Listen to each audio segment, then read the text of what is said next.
This is Quantum Flow Radio, organizing thought particles into a flow of collective consciousness.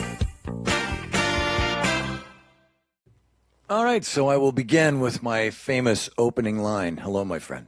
Hello. How you doing? I'm awesome. How are you? You know, it's been really great lately. Good. I just feel it. It's been good. Good. It's a good vibe. It is. It's been nice. All is in harmony. And I'm very excited today. I am too. I don't know why, but I just got it. We're jumping into the Wayback Machine. Yeah. This is the daddy of all subjects. Yes, we're talking about origins. Or today. where you came from. Yeah. Where we came from. Where everything came from. Where it all began. Of course, we have all the correct answers. Well, this is the greatest what if question. It is. You know, what if we came from here? Or what if, what if there is a God? Yeah. Which or, we know or what there if is. we never really came from here? I mean, there are so many open questions. Right. And then going all the way back to, the very first moment of us. Yeah. And this is a subject that really, maybe some people may not care, but I can tell you there really is no greater question to ask. Yeah. And this takes on so many different things: scientific, religious, Sure. Cultural meanings. Every culture has a story. Yeah. And a lot of the stories aren't the same. No, and a lot of them are. And then the amazing thing is a lot of them are. Geography and language lends itself to having identical concepts, Right. but not fully understanding them. So let's jump in our time machine. I have just a quick opening Oh, statement that'll help us lead into this whole concept. And Great. I'm going to use water as this allegory. Go for it. Actually, not even allegory, just a view. So if you were to take a bottle of water from the store, okay, you just go in and grab a bottle of water, and you trace it back to its origins. Of course, we can't make any water. It's the water we have here is always the water that was. Right. There's never any new water or old water. It's just the same water. So we would go back something like this: store, carton, truck, warehouse, bottling plant, stream, river, lake, well, reservoir, whatever source of bodies of water there might be, clouds, and then we would ultimately end up back at the very origins of the universe. This is all part of this process that we call the water cycle, and all water is derived from one source. One source. And I believe that it's the very same thing with all of us, with everything. We sort of look at, your family, my family, and we go, okay, well, I had a mom, I had a dad, I had this, I had that, I had a grandfather, and I had a great-grandfather, and a great-great-great-great-great-great. But guess what? If you go all the way back to the beginning, to the source of all that is. Aunt Betty. No, I'm just joking. Yes, Aunt Betty. We are all derived from that one single source. Right. All of us. We talk about that. The source was a term that was brought up in the late 50s, early 60s. And the source was that energy from where we all came from, the oneness. And in fact, there was a restaurant in California that was called The Source. And everybody went there, all the hip people. Right. This was a cool place that you'd go and show your face and maybe get some introspective on life. Sure, even the dogs barking. Well, yeah, I can hear that. To the same and source. dog backwards is God, so we know that, There you go. We're at one right now. Exactly, and with one. When you as one. When you're talking about the origins of this source, as far as coining the phrase, right? It's powerful because we look back among the ancients who had, from what we seem to believe, very little knowledge of science and philosophy and things like this. Yet they had it right all along. Mm-hmm. And now science, which literally means proof knowledge, the word means proof knowledge. Science is now proving that the ancients weren't such whack jobs anyway, after all. So when we look back to that time, there is a time along the way, and I'm not straying a little bit from what we're looking at on Source, but there's a time along the way where there was this massive transition among mankind. It was this influx of archaeology, science, mathematics, architecture. I can pinpoint that time. Well, there's been many moments throughout history. Yeah, but you see where I'm going with this. No, I know exactly where you're going with this. Well, ahead. I think I know. Well, on. Now you put me on the spot. It wasn't overnight. I mean, it was seemingly overnight in the grand scheme of things, though. It could have been. You know, let's step back here for a second, and before we really get into it, everything we talk about,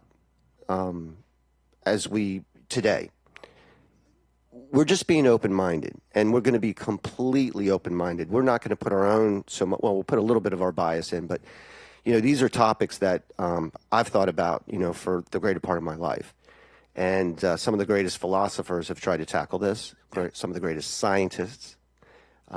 It's the question of all questions, like theologians. Theologians. So what we're going to do is we're going to be completely open-minded and say, you know, what if? And we're going to consider everything, and maybe at the end we'll kind of give us, you know, throw out maybe our kind Maybe of view. a smidgen. Yeah, maybe just a personal thoughts of what we think. But you know, we really didn't know much, and I could tell you there's a time period around the mid 1800s that things started changing. This is where science and a lot of things, you know, things were starting to be documented at a greater rate, so we could keep track of things. But I'll go back and tell you that I think it was like 1849 where the Sumerian tablets were found. Yes. This was a pivotal moment. Yes. Now, we didn't know exactly what they said, but supposedly translators have translated this. Yeah.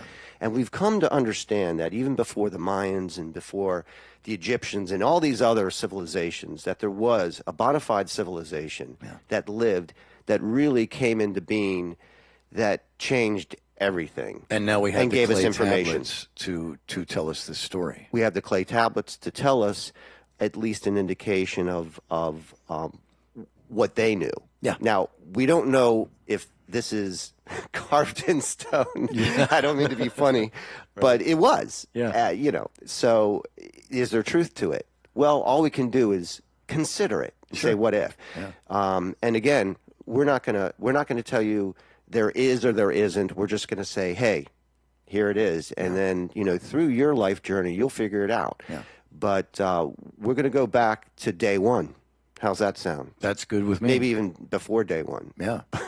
Yeah, to origins. Right. And then what we'll do is there's about 5 or 6 categories of generally of how this all came about, how man came about, and why we're here, kind of like, you know, the purpose of all this. Yeah, because that's the ultimate question is, you know, what is the meaning of life? Right. And why are we here? By the way, I loved your water analogy. That was spot on. It's amazing when you think about all the little the road trip of water, you know, to get to your mouth. It's amazing. And we're buying it. Yeah. Or you could just walk out to a stream and... Yep, which is the best. Well, yeah. Oh, yeah, nothing like coming off the side of a mountain. You know, I just spent a few days near some hot springs, and, you know, supposedly this mineral water is supposedly, you know, the... Therapeutic. Therapeutic, and, you know, the Indians knew the healing powers of the water. But, you know, water, again, great analogy. But let's get back to day one. Okay. You know, not the movie, because that was not a good movie. Yeah. It was a comedy. Notice that they couldn't do a serious day one because they don't know. Right. They had to make fun of things. So, you know, through the Sumerian tablets, I'll tell you this: this group of people, which was right around the Mesopotamian area, right, which is modern day Iraq, they gave us Sanskrit. Exactly. They were the first. They did a calendar. Kind of more the Mayan, not like the Mayan calendar, but there was a modern calendar. They used the wheel, plow. They used things like timekeeping. They also had, they actually created boats, which is pretty amazing. They were the first people to kind of create a language and actually write it down. Yeah. Or, you know, at least these are the first that we've been able to, you know, figure out through our investigation. And so that recorded writing is very important. And what did they tell us? Well, these 1849 tablets were,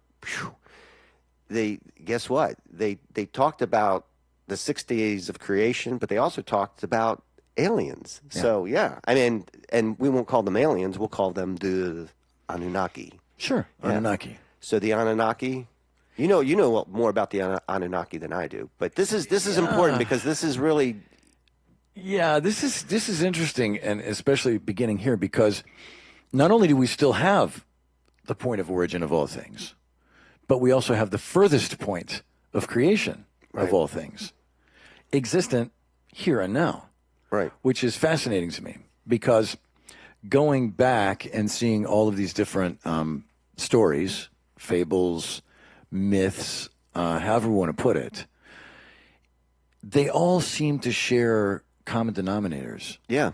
And so these are people at times and places who more than likely weren't able to communicate with each other, yet had the same or similar story to tell. Right. Common denominator, but drastically separated by distances. Sure. And they didn't have, their cell phone. No, At that no time. internet. Yeah. No calling over there. So Exactly. you Yeah. know, Yeah. These pyramids pop up all over the world. Right. Where'd that come from? You know what I mean? So similarly designed. yes. In construction. Just unique and weird synchronicities. Yeah. That just couldn't have not been by accident. Too many. No, not too at many all by accident. Right. And so when we go back and we look at these stories that came from, the Sumerians, that came from Greek mythology, that came from Egypt, that came from the Far East, there are so many similarities that it can't be coincidental. I don't believe in coincidence anyway. No. But we look at it and we have to say, well, okay, did they simultaneously or within a reasonable period of time figure this out by themselves individually as groups, and it just happened to become uniform? Or was there something else greater than all of them behind all of it? Right. And so, the grand architect, The reason the archetype. The reason I bring up, and the Sumerians obviously weren't the beginning. That's not day one. No. The reason I brought them up, because this is the first concrete evidence of a civilization that talked about the origins. Yes. Because there's nothing else. I mean, obviously we'll discuss the Bible and what that says, but And in full written language. I mean, we're not talking hieroglyphs here. We're talking about, I think it was Alexander Stichkin who originally transcribed these clay tablets. well, Anunnaki, the word is unique, but in definition, these may not have been aliens. We don't know if it was multidimensional, but in translation, it's those who from heaven to earth come. Yes. So these were beings. They manifested here. They might have been in human form, but I don't think they were human.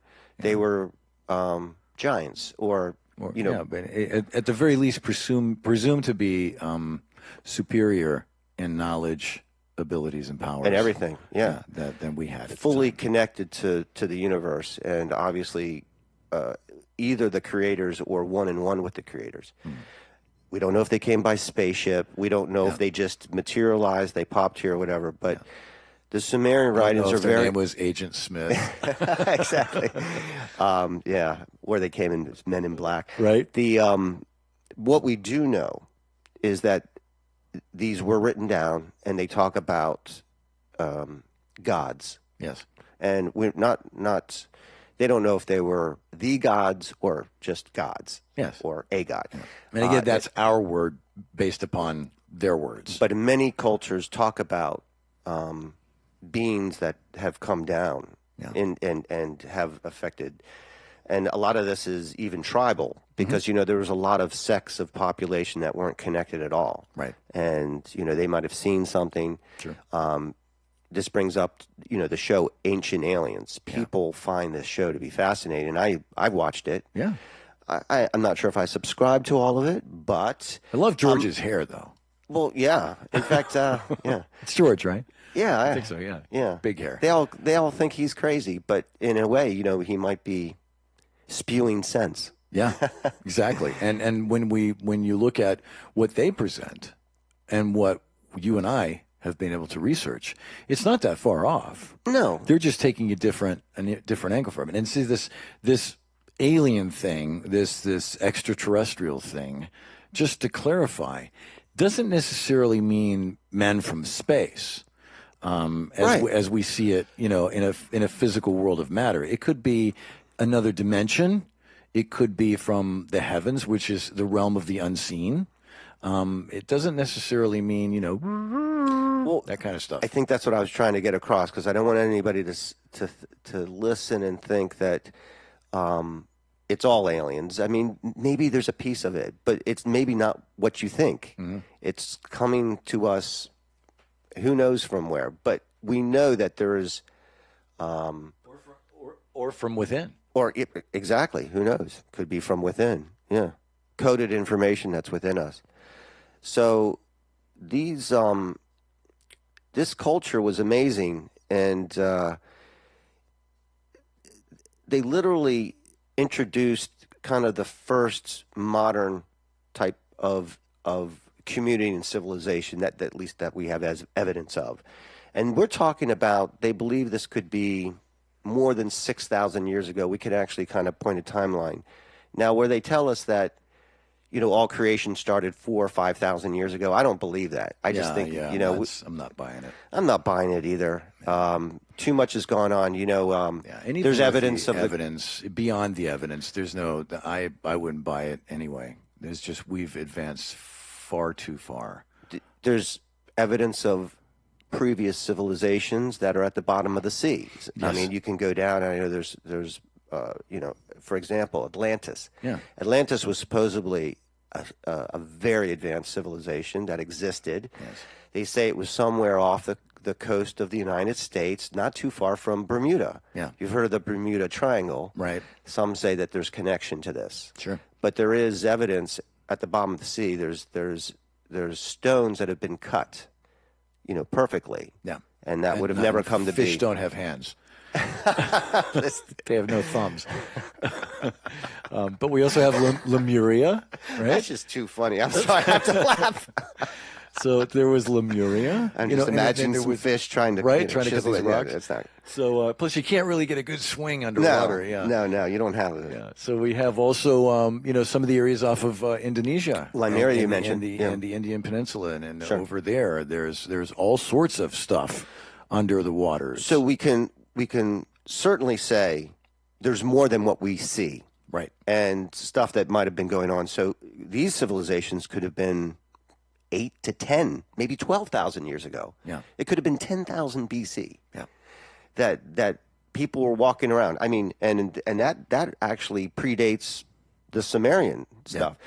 So the Sumerians, I know the Sumerians weren't the first. Yeah. There's just no way. We have to go back even further. We have to get that bottle of water and go back to that stream and really figure out where it came from. Yeah, because it's all like a big apple. You look at the apple core, and it just unfolds upon itself. Right. It's this eternal cycle. Right. And somewhere along that, we look at things linearly, but technically it's the snake biting its tail. It's the 360-degree eternal circle, never ending.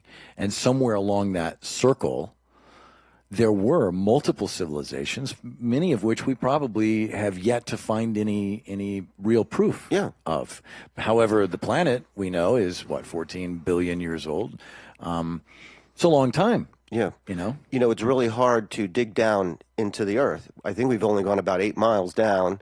When you go to the bottom regions of the ocean, like the Mariana Trench, it's really hard to abstract any scientific information. I mean, it's so deep. Yeah. Only our certain technology is able to do this. Well, the pressure is so How intense. far up in the sky have we gone? That's another question. I mean, when we talk about origins, what are we living on? Right. Where are we? Right. I mean, everyone assumes that we're hurling through space on a spinning globe. Right. And that there's all these other planets. Right. And that there's the Milky Way galaxy. Right. By the way, planets. Here's my little wordsmith stuff for you. Please. Planets comes from the Greek word planetos, which means wanderer. So they knew even then, back then, that the stuff wasn't stationary. It's all moving. But like you said, to where? Well, and how much of it? We're told we're moving, but I can tell you this.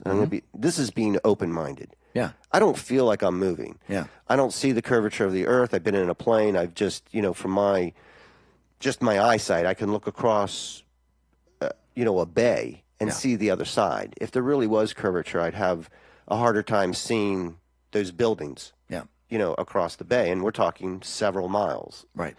But, again, this discussion opens up so many pathways. I mean, we could go down flat Earth, globe Earth, Sure. where are we living? But Yeah. this is part of the discussion. I mean, what are we living on? Where are we? Yeah. And where did it all start? But for the Because we sake know of so little about ourselves and so little about our own environment. it's amazing that in today's world, we really don't know a lot about ourselves.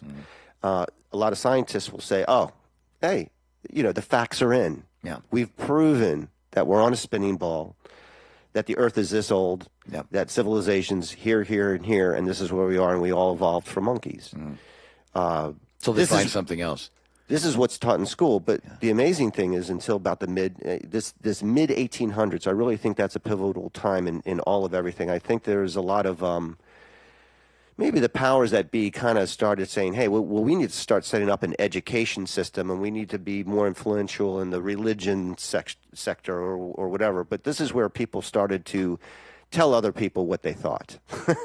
And it started going into books and stuff. But our modern day education system is just weak. It tells you just one storyline, and it should really be more open. I mean, if they don't know, so they say the scientific books, the facts are in, it's written down, this is the way it is, but some of it just doesn't add up. Yeah. And if you have any premise of God in your heart, you know that there was possibly an intellectual designer at the beginning of this. I mean, and the proof is in how we're made. I mean, when you look at us, the number system, the fractals, everything's made of fractals, everything's Fibonacci number system, everything comes from one. Right. Plants, animals, us, Right. everything is connected. I mean, there's similarities in how we grow. Yeah. So we're not just plopped on this planet here, we're actually a part of it. And I use that word planet, loosely, but wherever we are. Right. And the fascinating part about this is us, the plants, the animals, every form of life is on its own level of progression, Right. with and without us. There is a design. There is a level of uniquity to all things, and there is a default. Now, we can do our best to stray from that. But, the beautiful thing, like, for example, if you see a field of lilies or flowers, those flowers don't sit around going, geez, when am I going to bloom? Look at those guys over there. And, is it ever going to happen? And did something go wrong? No, they know in the time of their natural cycle, they will bloom. Right. Maybe those flowers are more in the shade. Yeah. So they have a different time period, but everything will come to be. Right. But we worry about this stuff. Maybe you do. Well, we being society. I know. I'm just, no. Yeah. And looking back at these origins and these designs, they're simply brilliant. True. And flawless. We step in and change stuff around, and we put in a parking lot. Yeah, we paved paradise. but all of that stuff. There's a story of the watch. The watch story. Guy walking along the beach on a deserted island, and he finds a watch. Oh, really? And he's from the island. He's never been anywhere else. He's virtually alone. Has been there since birth. No other people around. No nothing. He's a sole survivor. And sounds boring. Yeah. and stumbles upon this watch laying on the beach. And he looks at it. He has no idea what it is. But what he does know is somebody made it. Right. Not him. Not him. Right. And so the inner workings of that watch, the gears, everything that's involved in this timepiece, he's fascinated by it because the design and the engineering that had to go into it was way more than anything he had ever seen or was capable of. It was the professor from Gilligan's Island. Sorry. Yeah, just exactly. Ruined the story. No, but you bring up a great point. Where did it come from? Yeah. So did that wash up on shore? Was it there before? He's not the first. Right. And see, that's just it. There is scientific evidence. Bones. Yeah. And this is really interesting. I'm going to throw a few things out here before we kind of get to the list. the way we figure out things is we dig it up. Mm-hmm. I mean, that's all we have. So when we dig out, when we see a 10-foot skeleton, human-looking body, Right. what is this? Yeah. Well, we don't know. Yeah. Well, we do. We call them Nephilims, and we'll get to that. But but these are giants. The most interesting thing is every dinosaur, all the bones that are extracted, there's never been a complete skeleton of a dinosaur. It's just pieces. Yeah. And small pieces, and they derive what these things look like. I mean, it's just amazing. But a lot like scripture. Yeah, exactly. But a lot Put in of the cultures missing pieces. talk about flying animals, dragons. Yeah. Maybe dragons and dinosaurs are the same. Maybe dinosaurs aren't even real. They could have just been made up. Now, sure, there's a couple people on the listening line going, no, dinosaurs are real. I know. I've seen them in all those books, and they have movies. I wasn't there. I don't see. That's just it. We're being open-minded now. We're just saying that there's bones that have been extracted from the earth, and they've tried to piece them together. Yeah. And the amazing thing is they're able to put muscle and flesh on them and tell us what they look like. Right. I mean, who knows? Let's just be open-minded and say these may not be what we've been told. And all the names, everything, is all made up. Yeah. They didn't have Stegosaurus in the Sumerian tablets. You see what I'm saying? This is all scientific names and professors. They didn't have Lucy either. No, they didn't. No. So, I'm with you. I thought they right along predated the way. Lucy now. There's some older skeleton that's even older than Lucy. Oh, really? I don't know. Maybe not. That one slipped past me. Well, that's just it. I think a lot of There'll be another one sooner or later, though. A lot of the really critical news about discoveries, they may not even tell us because they may not want us to know. And that sounds pretty horrible. They only want to tell us certain things. But the science, this I hate to use the word, Jesuit kind of education system has been brought on to us as the spoken word. Yeah. And there's so much more. Yes. There's so much more that's not being taught to you. And by omission, you've been dumbed down. Yeah.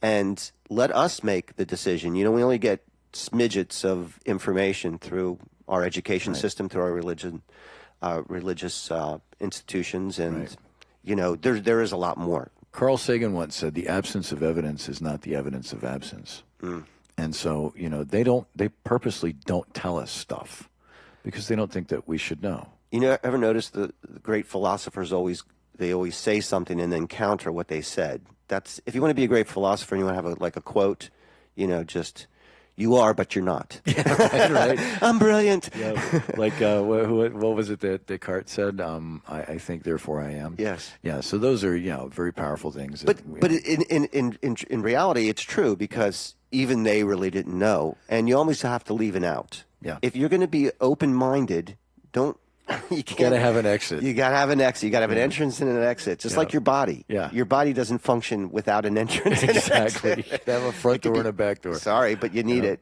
and in and out, that's, wow.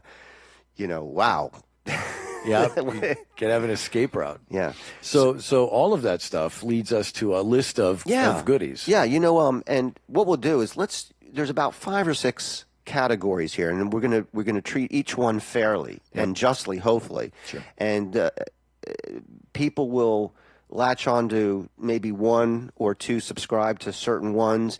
Maybe there's a melding, there's a combination of some of these that might make sense. Who knows? But we're going to throw it out there. Okay, so let's start off with, what a lot of people believe, and this is very biblical.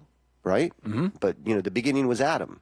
Adam, or what is it, Adame? What's the word? It's first man? It's Adama. Adama, yeah. Adama, which means clay earth in Hebrew. So Adam was a clay figurine where God blew a breath of air into him, and then all of a sudden clay manifested into Adam, became alive. And this was in the Garden of Eden. Yes. Now, Adam was very lonely. Yes, he was. Very much like the what were you talking about before? The guy on the beach. The guy on the island. Yeah. So Adam was very lonely, and he didn't want to watch. He didn't want to watch. Yeah, I think he wanted a mate to pass his time. So I think he went to sleep, and God did this kind of an operation on him. Took his rib out. Yeah. And guess what? He created Eve. Right. Beautiful Eve. The woman. Yeah. So womb- Adam had something to do. The womb man. There you go. Yes. So The man with the womb. Right, exactly, because there's your creative factor. Yeah. You can't have creation without a womb. And, this is a beautiful story. So they're hanging out in the Garden of Eden, kicking back, probably, doing. And we're also right now we're looking at the literal historical perspective of this, right? And that's just kind of to lay the groundwork. On this level of creation. Well, and we don't need to drill down really any more on that. I mean, we know the story that they were hanging out and they actually had full knowledge. They didn't have to work. They had everything, food, everything was provided from them. Right. But once they were kind of, deceived, take a bite of the apple, then you'll have full knowledge. Yeah.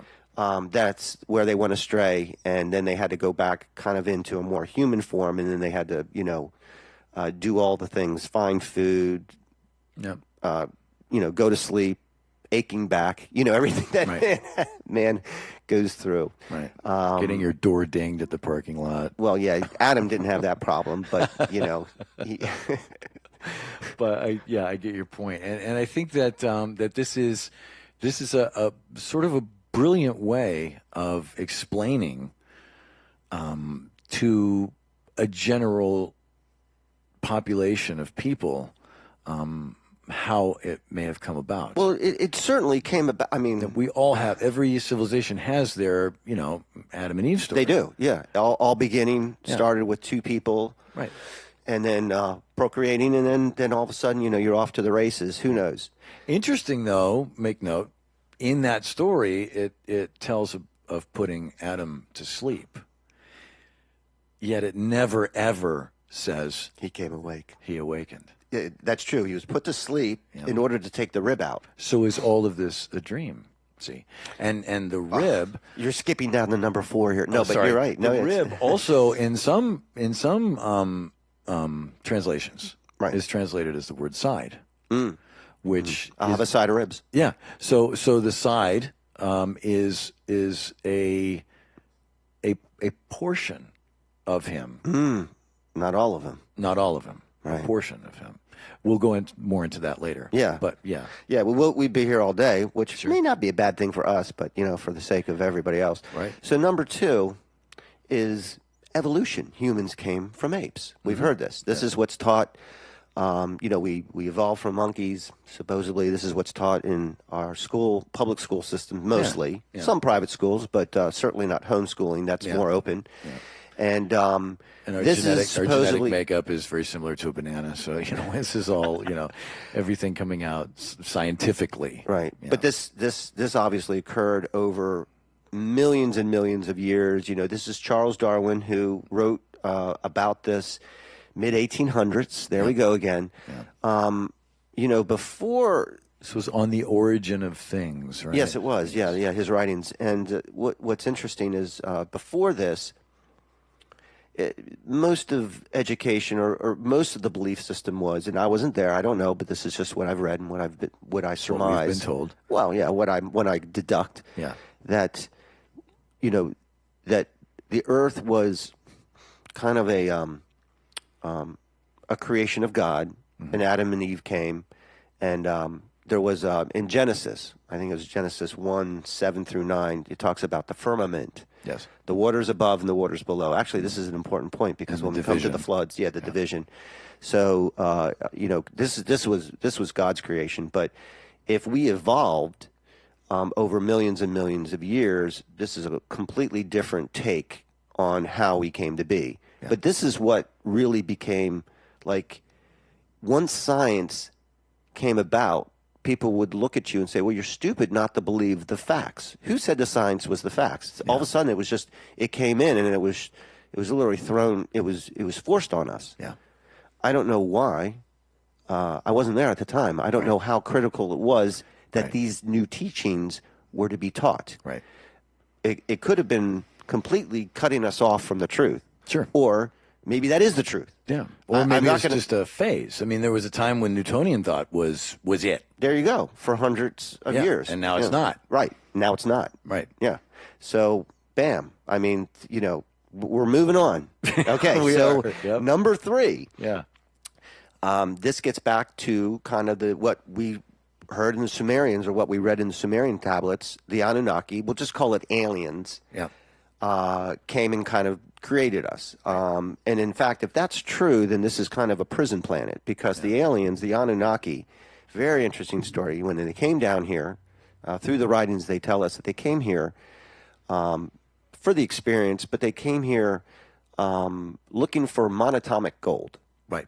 They needed it for where they were from. Right. And we can drill down on them a little bit more in a minute, but they brought a group with them as a worker class. When they died off, then supposedly they took man who was already here. A little crossbreeding. Crossbreeding, some hybridization, we could call it. Who knows? I wasn't there. Right. I don't know. I wish I did. I wish I could sit here and say, hey, this is the way it was. We don't know. But it's fascinating to think that, man, and think about this, either man was perfect, and then the Anunnaki came down and saw us and said, well, we can't have perfection working for us. Right. They know too much. Yeah. So they disconnected us. Yeah. And the way they disconnected man has us. become as one of us. Exactly. Yeah. Well, God created us in his eye. Yeah. So we were perfect. Everything about us. We were fully hooked up. We were lit up. That's what I call it. We were plugged in. Something happened because we've discussed this before, our dark DNA. Yeah. We've been disconnected. When you look at the human condition scientifically, here you go. Here's some facts for you. Yeah. You're not hooked up. Yeah. Somebody snipped the leads. Yeah. Our combination, I'm having a little blank here, but our There's a governor on our DNA. Exactly. There's a governor on our DNA. Exactly. Yeah, And we talked about the 23 strands, how they're not that's all that's hooked up and not the full 64. They talk about our dark DNA and that it's junk, and we know that that's not the case. Right. So this is, so the Anunnaki came down, and whether they manipulated us on a surgical table or whether they actually came and, they crossbred with us and made us smarter, and then they created a new race of human. I don't know, but again, fascinating. Yeah. By the way, alien, the word itself means of or belonging to another, and it doesn't necessarily mean some foreign land out there or anything like that, but it's just of or belonging to another. And people think of aliens, extraterrestrials. I mean, it's a little bit misleading. Again, it could be from within. Yes. Some people think they even come from a hole from the earth. Sure. Who knows? Yeah. Multidimensional. Agartha Yes. is inner Earth. So, there's purportedly an entire civilization. They're living down there. Including their own sun, their own trees, their own water, their own everything.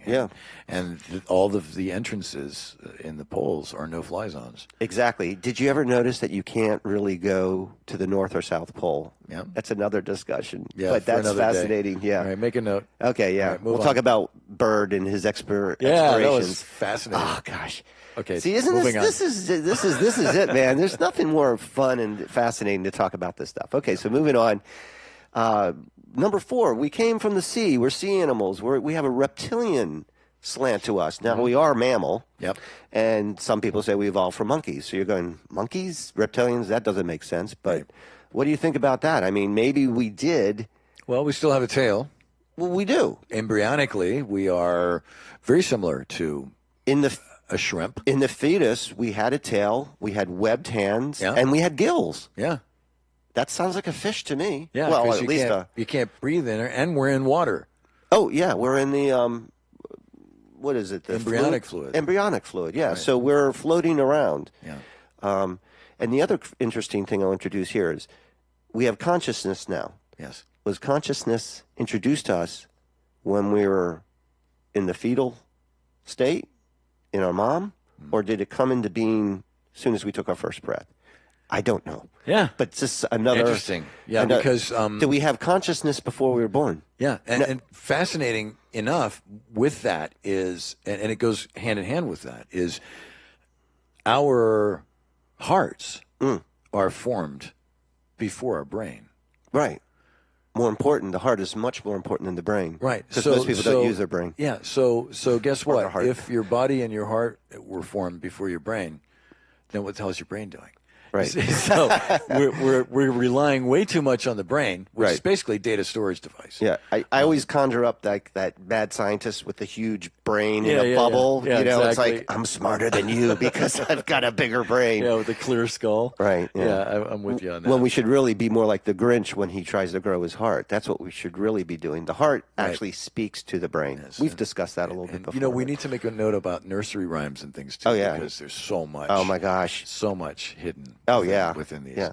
Okay, so now did we come from the water? Well, yeah. So are we amphibious? Well, we're very natural in the water, and there's a lot of things, and there's a very reptilian.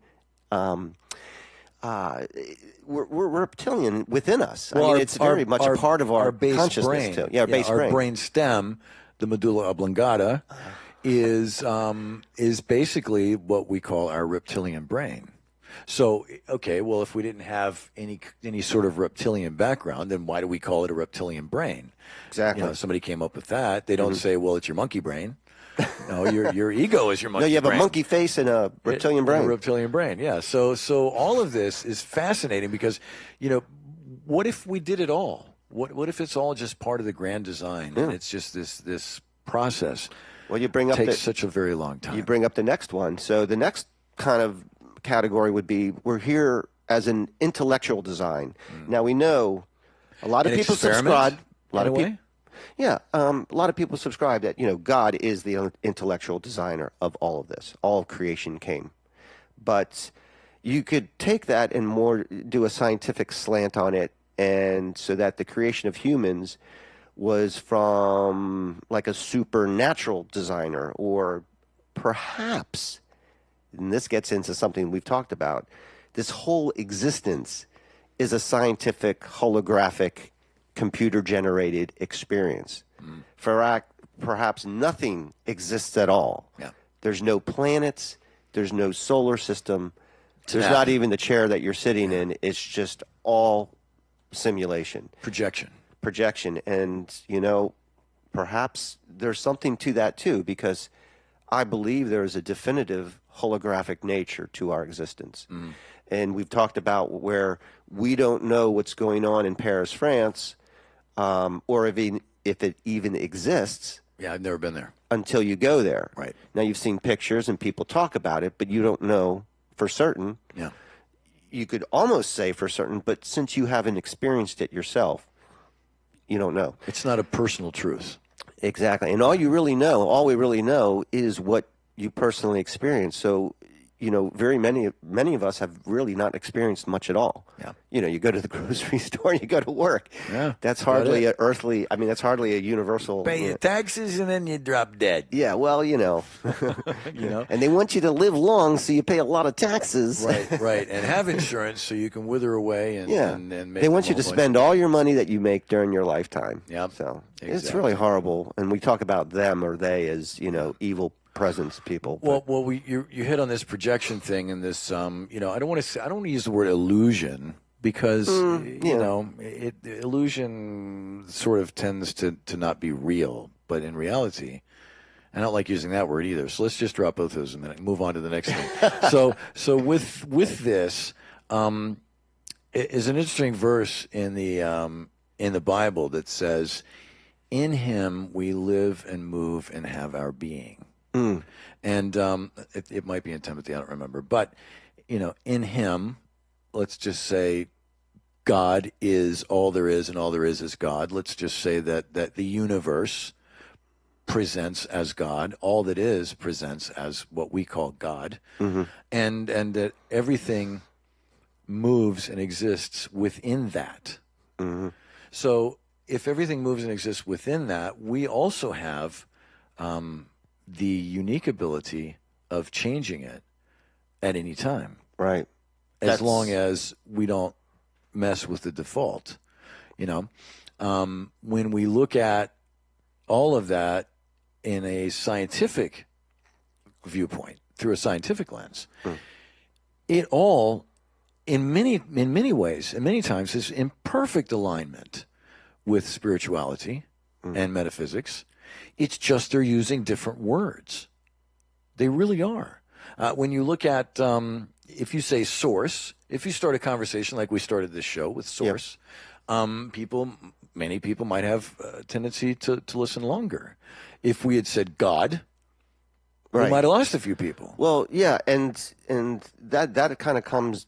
We'll get to like what we believe, maybe kind of like a slant on how we see this all came about. Yeah. But to finish up with kind of the last, category here, there's a term as above, so below, Yes, and as it's taken within, on so without. Right. It's taken on many meanings, and there's actually a movie called that, which was one of the worst movies and had nothing to do with spirituality. So Yeah, it shows you how people. I of a know good title. Exactly, boy. Yeah. But this is a belief. A lot of people believe, and especially as you kind of wake up, that there is nothing else. It's all here. It's all here right now. We talk about the now moment. Yeah. That heaven is a state of mind. Yes. It's not necessarily a place or destination. And some people believe when they die, they go to heaven or they go to hell. Unseen. It's the unseen. But some people that kind of see through a little bit of the chicanery of life, they come to the conclusion that, you create here in this lifetime heaven. That's really the secret to it. Yeah. And then that's what you'll have afterwards. Right. But too many times heaven is confused with the afterlife.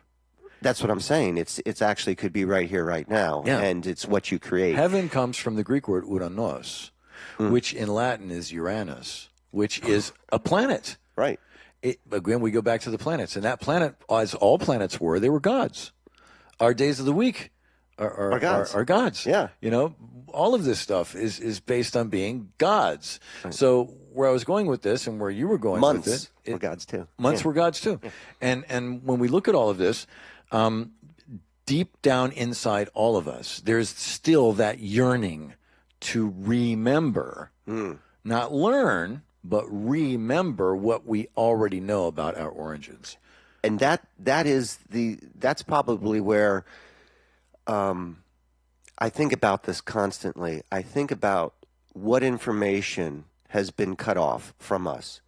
Has it been purposely cut off, meaning writings, teachings, our true origins, in order to control us? Yeah. Because if we really knew the truth of where we came from, there was no ambiguity, we would know. Right. And then you kind of get on with your life, so to speak. Yeah. You wouldn't be searching. I mean, we all search. Yeah. Every day we're searching for answers. At least the enlightened are looking. Yeah. Some people don't care about this, but really this is I find this fascinating. The Gnostic texts basically tell us that our souls are in a materialistic body, and that's kind of like what we're doing. So our souls, our spirit is everything and everywhere and has been here for all time. Yes. And that we've come into this materialistic body that we see. Yeah. And who knows whether it's a computer generation or among the Gnostics, Gnostic meaning coming from the Greek word gnosis, which means knowledge. Right. Knowing. Yeah. It's a knowingness. So the Gnostics, when you also go back in during that time, you talked about the body and how we're in here. There was also among the ancient Greeks a term somasima. Soma meant body, sima means grave. So when we're born, we're actually die. Is the old way of looking at it. So you've died Alan into Watts this. Right, exactly. Subscribes to this. Yeah. Exactly. So you've died into this and you're waiting to be born, Go ahead. No, I feel like I went through that transition somehow. I don't know. This is just intuition. It's just something I've come to accept that like I've been through a process similar to that. Mm. Now, this is the only other thing we need to discuss a little bit more until, before we get into our personal or what maybe our slant on how this all started. But there was a time where we know there was great unrest on the planet, on Earth. Right. And there was great deluge, floods, right. Great devastation that wiped out these civilizations. That's why they're no longer here, or they're buried under hundreds of feet of water. Atlantis, Lemuria, they all have that story. Right. But the point here is it gets back to this disconnection. Maybe man was here, and man was not going about God's will. Yeah. Or who knows? Yeah. Or it could have just been, we're going to try again. Okay, kind of like how you wipe your tablet clean, like a computer. Right. It's like, we're going to start a new program. Don't touch that wire. Oh, well. Oh, well, we lost it all. So let's try, human 2.0. Right, exactly. Just reboot. Right. So this is kind of like this is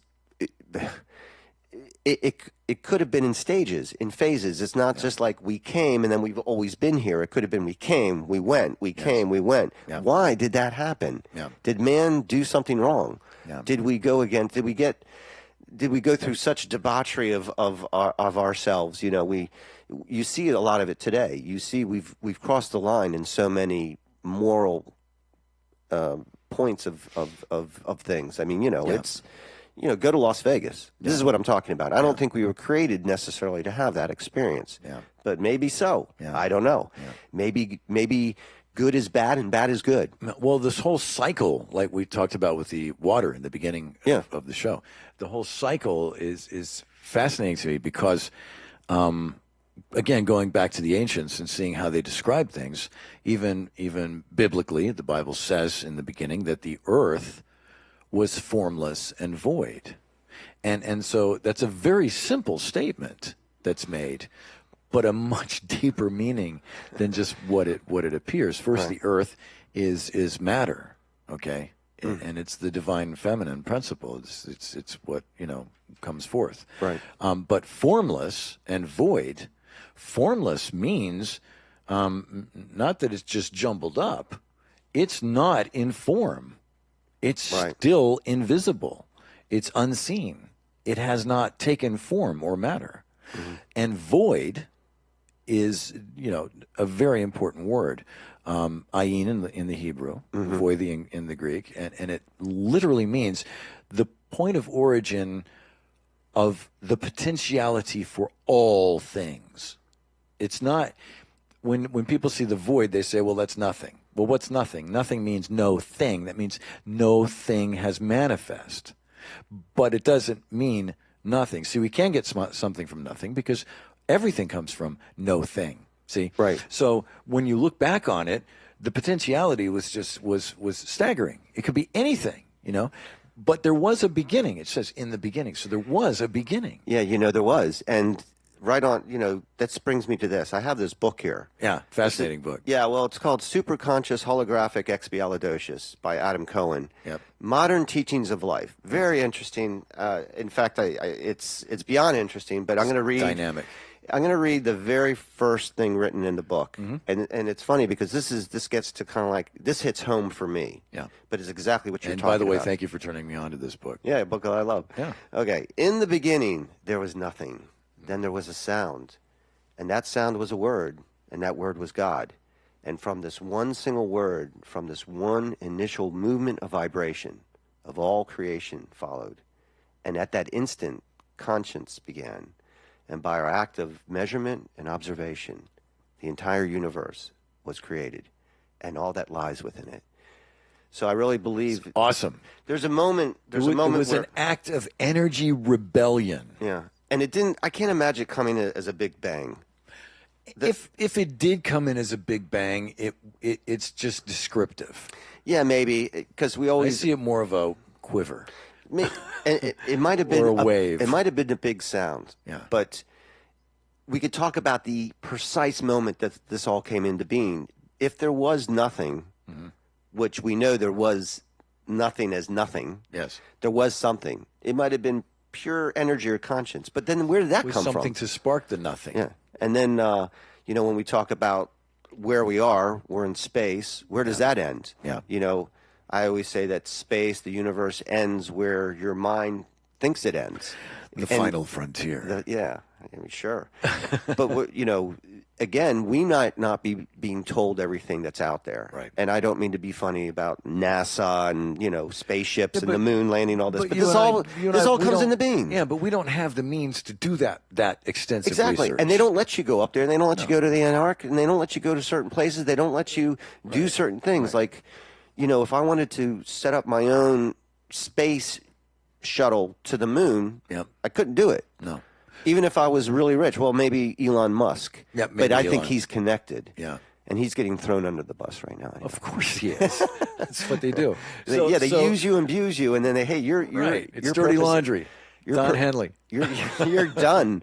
Yeah. So looking at this, and you see all of this potentiality, and you see the beginnings, and you see that it's interesting because the ancients would look at the night sky, and their view of the night sky was different than our view of the night sky in that, well, first they could see it, high rises everywhere and street lights, but their perspective of it was very interesting.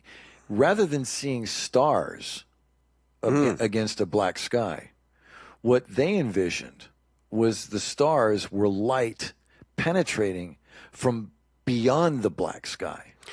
Some people pinholes of light. Right. Some people believe that there is this beautiful firmament, a clear dome, and the stars are all part of that. Yeah. And it's actually pockets of little light energy. And above that is water. That's why when the sun comes up, the whole sky is blue. Yeah. It lights up the whole thing. Yeah. It's like you are kind of, and when you look at night, when you look at the stars, they don't just keep getting further and further. They actually kind of go about of a curvature. It's almost, and you can reach out and touch the moon at night. Yeah, it's seems so close. Yeah, they tell you it's 238,000 million miles or whatever it is, 238,000 miles away. Or it's far. It's far. Yeah. They say. Yeah. But I can see texture on the moon with my naked eye. Yeah.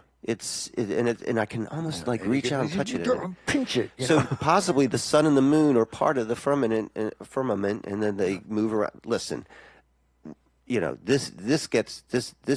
are old teachings. This is a lot what the people believed well before, during this 15, 16, 1700s, before Copernicus kind of came in and said, Yeah, and boy, did he pay. So, get to the back of the line, right? Yeah. So what you're saying is fascinating because even the ancients knew that the source of light to the moon was from the sun.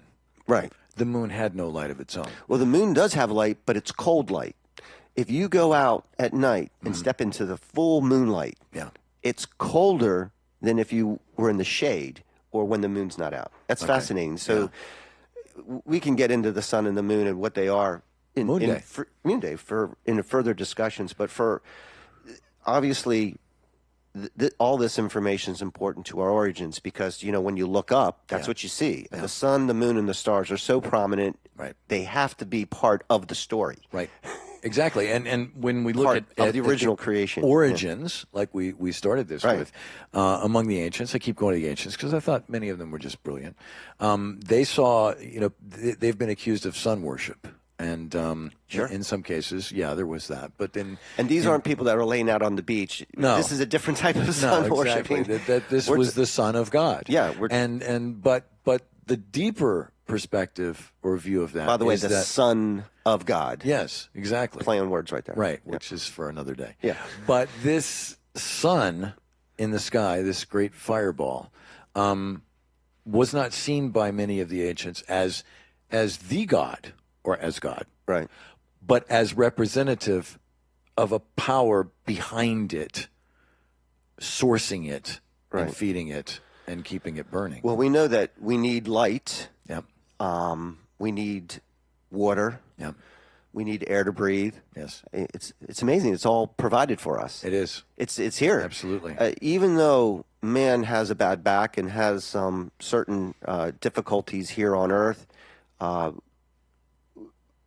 we're fairly well adapted. Yeah. I mean, we have everything we need. It's not an easy life. No. I mean, if you're just left out in the middle of nowhere, you'd really have a tough time. Sure. But you might be able to survive. Well, if you knew how to survive off the land. Find a watch.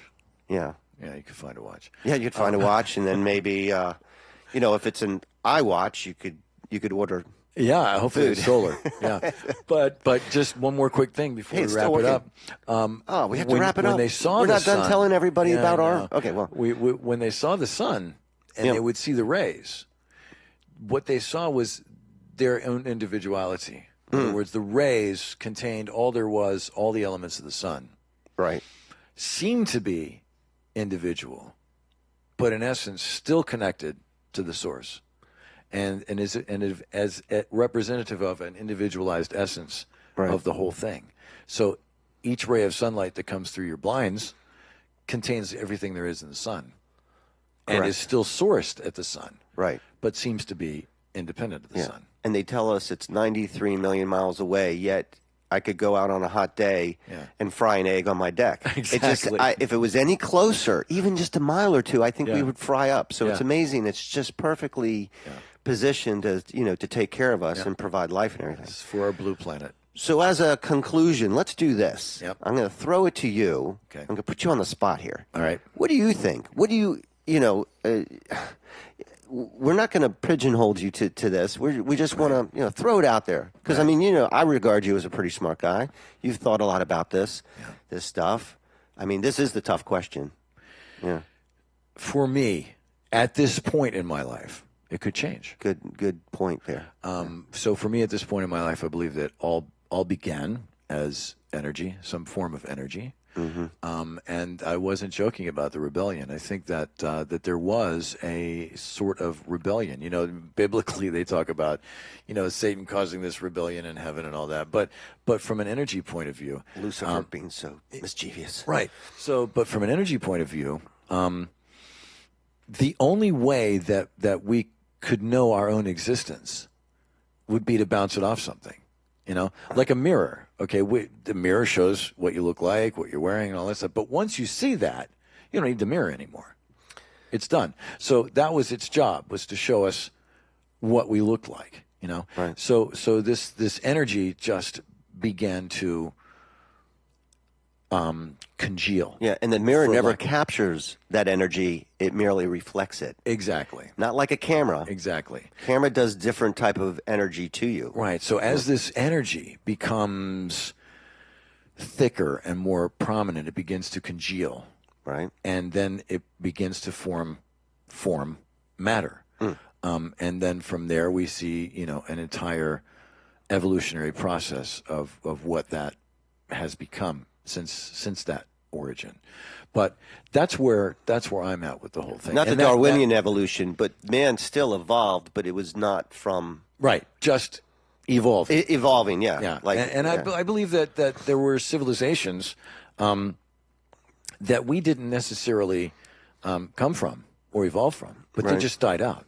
They reached a certain point where, basically whatever they had done was broken and just ended. Right. So it could very well be that it's not an ongoing linear evolution, but that this society sprung up here, this one sprung up there, and don't necessarily have anything to do with each other than they are drawing from the source of all life. And I say life with a capital L because I believe there is, it's not my life, it's life. And that is the animator. Right. This archetype, this great architect, God, universe, whatever you want to call it, that power greater than I am is the animating force behind all things. And that gives that's a nice connection to have, isn't it? It is. Once you have that within you, you can settle down. Yep. Because if you don't know, life can be rough. Yep. If you don't know that nobody had your sounded back. like Ferris Bueller there for a moment. Sorry. Well, I channel Ferris Bueller. I love to drive Ferraris. I like to skip school. Awesome. Exactly. So, wow. I dread the fact that I have to even kind of quantify it. But I'll tell you this. Yeah. I think you were spot on when you said it's changed because I can tell you I've evolved too during this lifetime. I can honestly say that my thoughts and ideas about my origins, where I came from, why I'm here, all of this has changed dramatically during my lifetime. And I probably at different points in my life, I could confidently say, yes, it's this way. And then not that way. And then it's this way. But I've gone through, I can tell you that I had a hard time understanding the religious aspect of this all because I grew up in a very, it was forced on me. Education and science was forced on me because my father, being in the medical profession, always felt like textbooks were the source energy. Yes. That's it. If it's written in the book, that's it. Yep. And anything you feel on a personal level, that's not it. You're wrong. Yeah, you're wrong. So it took me, I wouldn't say a whole lifetime because I'm still experiencing this, but it took me a good part of my lifetime to come to the conclusion that there is something greater, something beautiful. Yep.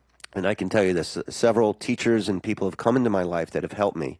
And I know where I'm going now because once you get onto the path of that there is an intellectual designer to all this, that's a different take. That it just happened over millions of years and that we evolved from some primordial sludge. Yeah. And we all came up, and whether we're a reptilian, but maybe we were this amoeba, we came onto land, and then all of a sudden we became a monkey, and then we became an ape, and then we got really smart and lost all our hair, and then then all of a sudden I'm walking upright, and I'm able to talk, think, and do the things that no other animal or species can even attempt. Yeah. Man is the only animal, so to speak, on Earth that has a true conscience. I mean, there's levels of it, but true, some don't, deep thinking. Well, that's. But I see what you're saying. It's like you can't. Anyone who believes that somebody just throw several bags of leaves into a junkyard and have it come out as a book of encyclopedias. No, it doesn't make sense. There is a grand. It's great to think of that, but then here's the other catch. Yeah. So, I subscribe to scientific evolution, knowing that there was an evolution of us and that it did happen over a long time period. Okay, fine. Yeah. Then I got introduced to God. Right. And I started studying religion, realizing all these religions had similar storylines, yet they never were exactly the same. Yeah. So I knew there was something there. Yeah. And then this comes to the conclusion that there is a source energy. There is a great designer, a beautiful architect to all this, as you so eloquently said earlier. But, there's always a but. But, I also believe there's two more things involved in this, and maybe I subscribe to everything. Somehow there was Anunnaki or some sort of energy being that has come here and disrupted us, because I know that we were perfect, and I don't know when that was. I can't tell you when, how, but we've been disconnected. And that's scientifically proven. So we know that there is a disconnection. I can't believe God made us lesser than we really were. Yeah. So there was God, there was the disconnection, and then there's also this, I can't get away from it, but there has to be some holographic nature to our existence too. Yeah. Going back to projection. Yeah, projection. Yeah. So, and like in the movie theater, you're watching the movie on the screen, the screen isn't real. But it looks real. Right. And you turn around and you see that white light in the back of the theater. That's what you're watching. It's pretty amazing that picture comes from that. Yeah. And that's us. Yeah, that's us. We're projecting into this realm from consciousness. That film, that projection, everything made in that movie theater came from the Earth. Right. I mean, it's everything. Right. That fancy Ferrari. Sure. That beautiful car came from everything right here. Right. It didn't come from a factory, on Pluto. No, we are the great rearrangers. Yeah, we've rearranged every little element here. But see, through that, and so, maybe there's more to mythology than we've been told. Maybe there's more to this holographic or computer-generated, matrix that we all talk about. I love what I love what Joseph Campbell said about his definition of a myth, right? Or mythos in Greek. He said that a myth is something that never was, yet always is. And I love that. Yeah. Because it just leaves it wide open. It's not that it never happened. It's just that there's an underlying story to whatever you've been presented that could possibly be much deeper than that surface story. And we're going to kind of leave it wide open, too, because we're not going to tell you the way it is. That's for you to go off and have the interest in finding, doing some research on yourself. And maybe some of the research is just sitting there quietly thinking about this. Maybe something will come to you. But I can tell you this. I feel a lot more connected to everything that I ever have. Yeah. I know I have God within my heart. Yeah. I've become a much better person because of that. Yes. I feel better about myself, and through that, I know that I'm channeling a better life. Yeah. Really, truly a blessed environment. And it's all come through my awareness and awakening. And I know that, hey, maybe there's a little bit of this, maybe there was Anunnaki, maybe there's a little holographic nature to everything. I can't answer the question, nor can you, nor can anyone else, until we know all the backstory of where we are, what we're living on, and for all the secrets. And I'm talking about knowledge. See, this is really the crux of it. Yeah. Hidden knowledge throughout centuries. I know that there's stuff that's not being told to us. Yeah, of course. And it's a control mechanism. So when this finally comes to light, which it will. Yeah.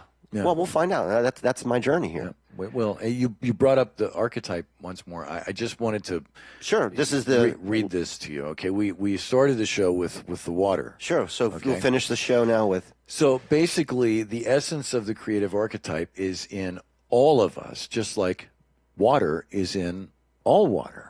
Okay, so the essence of the ocean is in every droplet of the water removed from it. It's not to say that man is God, but that perhaps God is man. See, God is everything. And since all things begin as thought, spirit, energy, before they manifest into form or matter or become the result of cause and effect, which is a law that we talk about frequently, right. Everything that exists within this mind. This is a Hermetic principle. Right. All is mentalism, right? All world religions accepted this at the very core of their ancient wisdom. Love that.